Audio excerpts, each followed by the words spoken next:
Salut les amis, je suis de retour pour cette nouvelle vidéo spéciale Mercato. Je vais vous présenter aujourd'hui 4 joueurs qui me semblent voilà, intéressants de vous présenter. N'oubliez pas, si vous êtes nouveau sur Sora, utilisez mon code de parrainage à vous abonner à la page. Je rentre tout de suite dans le vif du sujet avec un premier joueur que je vous présente suite aux dernières rumeurs, Alvaro González, le joueur de l'Olympique de Marseille. Dont on parle de plus en plus, que ce soit du côté de Strasbourg, du côté de Saint-Etienne, où Pascal Dupraz a indiqué qu'il était prêt à l'accueillir. Voilà, le joueur n'est pas forcément chaud, mais voilà, on peut regarder au niveau de nombre de matchs joués, c'est très peu. Il y a 4 apparitions lors des 15-20 derniers matchs, donc ça reste très très peu pour Alvaro González. Je pense que l'OM, qui est toujours à la recherche de fonds et qui doit vendre ou prêter des joueurs pour pouvoir recruter, serait pas contre l'idée au moins d'un prêt de 6 mois pour Alvaro. Il y a beaucoup de clubs qui sont demandeurs, donc à suivre de très près son évolution. Clairement à l'OM, son avenir il est un peu bouché. On a du Saliba, du Luan Pérez, du Caleta, voire du Balerdi qui sont devant lui. Donc à voir un petit peu ce que ça va dire dans les prochains jours. On voit qu'aujourd'hui il y a on a des Sorariens qui essaient de nous le vendre autour de 17 euros, 18 euros. Je pense que pour moi Alvaro ça reste un très bon défenseur pour la Ligue 1. Si jamais il était amené à partir et à être titulaire dans un autre club, je pense qu'au niveau points et niveau valeur, ça devrait remonter. Donc à suivre de près, à voir s'il part de l'OM ou s'il reste, s'il a peut-être la possibilité de jouer un peu plus. En tout cas, je pense que sa situation elle est à suivre dans les prochains jours à Alvaro, parce qu'on peut voir quand même qu'il est capable de bonnes perfs, de faire des points, sauf que voilà, cette année clairement il est pas dans les premiers choix de Sampaoli, donc à suivre au vu des dernières rumeurs qu'on a à son sujet. Voilà, Alvaro González. Je continue avec un deuxième joueur que je souhaite vous présenter, qui est Mohamed Fares. Mohamed Fares, il appartient à la Lazio de Rome. Il a été prêté au Genoa en cette première partie de saison, sauf que voilà, visiblement, il va quitter le Genoa. Il est blessé ces derniers temps. Voilà, après, il a réalisé des grandes perfs au Genoa. Donc là, il est sur le départ vers le Torino. On en parle de plus en plus de Mohamed Fares au Torino. Donc ça devrait se faire là. Donc à voir si éventuellement il peut peut-être un peu relancer sa carrière au Torino, avoir des meilleures performances. On peut voir que voilà, au niveau prix, là, on est dans les 0,002. Voilà, on peut voir, ça c'est Alvaro, que Mohamed Fares il se vend autour de 13 euros, 15 euros, voilà, 16 euros dans ces eaux-là. Là, il est DNP en ce moment. En plus, sa valeur, elle a quelque peu chuté.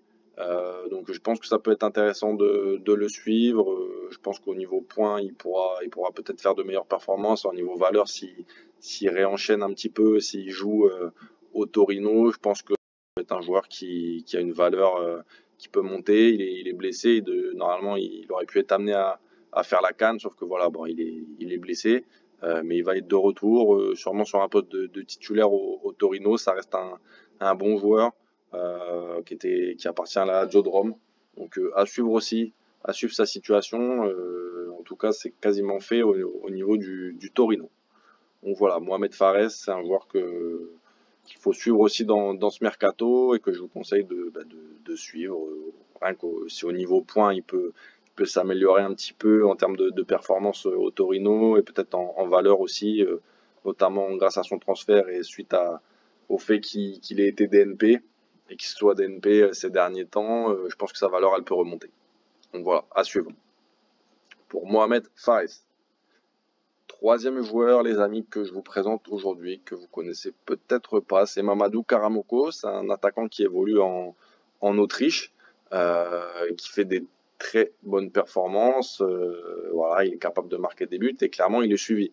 Il est suivi par pas mal de clubs en Europe, donc clairement en France, par des clubs allemands également. On sait que là, ces derniers temps, le championnat autrichien, il reprend pas tout de suite, donc sa valeur, elle a quelque peu baissé de ce fait, mais ça reste si vous voulez, un joueur de 21 ans, un attaquant qui peut potentiellement exploser en Europe dans les semaines, dans les mois, voire dans les années à venir. Mamadou Karamoko, comme je vous dis, il est suivi par des clubs, des top championnats, que ce soit la Ligue 1, la Bundesliga, j'ai même vu son nom notamment en Angleterre. Donc à suivre de très près, parce que là aujourd'hui on peut voir que Mamadou Karamoko il se vend autour de 25 euros. C'est un attaquant, clairement ça peut exploser.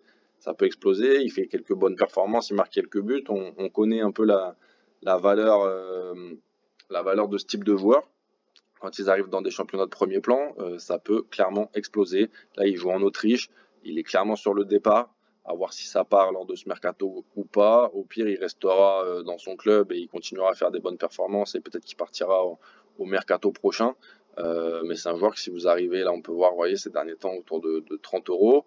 C'est un joueur qui est déjà suivi par les Sorariens, mais je pense que sa valeur, elle peut largement évoluer à un niveau encore plus important. Donc à suivre de très près, on voit qu'il fait des bonnes perfs, hein. Il est autour de 50 pour un attaquant, c'est quand même solide, il a que 22 ans. Donc Mamadou Karamoko, c'est à suivre de très près, à voir s'il explose là dans un gros club ou un plus gros club, un plus gros championnat dès ce mercato ou pas, mais je vous conseille de suivre ses perfs. C'est un joueur qui peut faire un x5, x10 s'il confirme les attentes qui sont placées sur lui. Voilà, donc je vous conseille de suivre son évolution. Et enfin, le dernier joueur que je souhaite vous présenter, c'est Colin Dagba. Si vous suivez la Ligue 1, vous le connaissez forcément, l'arrière droit du Paris Saint-Germain, qui est clairement pas un titulaire au Paris Saint-Germain. Si vous suivez, évidemment, c'est Hakimi qui est titulaire au poste. C'est un DNP en puissance, Colin Dagba, sauf que voilà, il est quand même suivi par de nombreux clubs en Europe, notamment Leipzig. Leipzig, si je vous en parle, c'est que Nordi Mukiele, il est suivi par l'Atlético Madrid pour remplacer Kieran Trippier, qui est parti à Newcastle.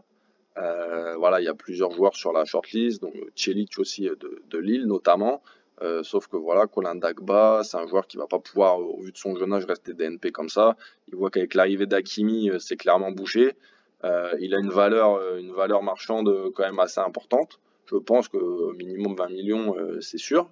Donc à voir si Colin Dagba il va pas être une surprise de ce mercato d'hiver. On peut voir que sa valeur là, elle augmente un petit peu. Voilà, on s'est rapproché du mercato parce que je pense que les gens ils sentent que clairement Colin Dagba il peut partir. Alors il a une valeur déjà importante, hein, c'est pas un joueur inconnu. Clairement il est autour de 40 euros.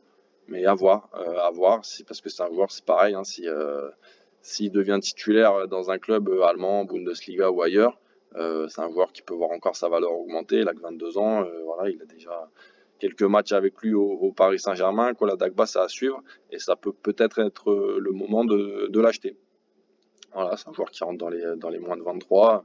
Comme je vous dis, j'ai entendu quelques rumeurs à son sujet là, pour ce mercato. Je pense que lui, il serait à même de changer de club pour voir sa situation évoluer, notamment en termes de temps de jeu, comme vous pouvez le voir. Donc voilà, l'année dernière, il était déjà un peu plus dans la rotation.